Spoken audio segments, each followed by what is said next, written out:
a little bit, because I got a comment last week on a video that I did that was somebody confronting me and pushing me hard on my credibility.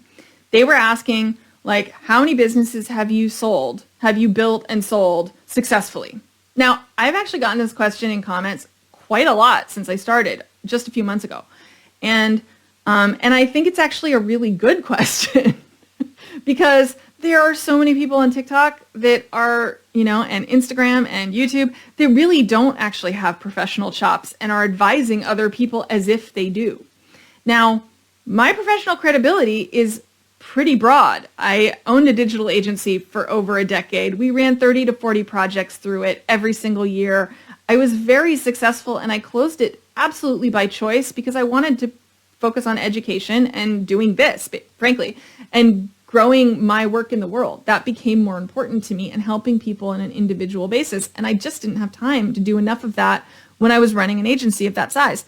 So when I decided to do that, instead of selling, I chose to distribute my client roster out to other design agencies and other small business owners in my community, of whom I knew many. And many of them I have residual relationships with, and I still get residual commissions off of that like 5 years later. So that was how I chose to, that was my exit strategy right from the beginning. I didn't want to sell my company. I wanted to nurture my community instead. And that was my choice and very successful for me. Now, traditional marketers and business builders are going to say, that's naive and stupid and you have no proof. And perspective. Now, this guy was pushing me really hard on it. He asked me that question. I answered very similarly to what I just said, and that was not good enough. He went to my LinkedIn page, and he pointed out very helpfully that there was nothing on my LinkedIn page about owning a digital agency.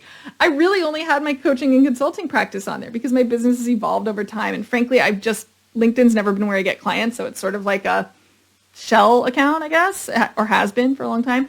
And even though I keep it relatively updated, that was just a blind spot. I missed it. So he was right.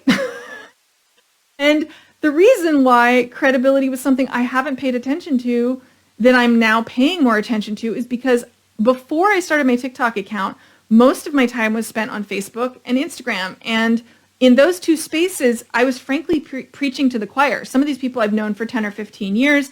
I have a very well-developed professional ecosystem, and we all refer to each other. And my credibility is sort of unassailable at this point. Like, they've known me forever. They have seen my successes. They know my clients. We've shared clients.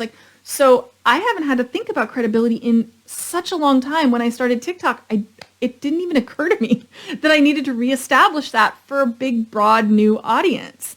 So I'm working to do that. And it might be something that maybe you're dealing with that too.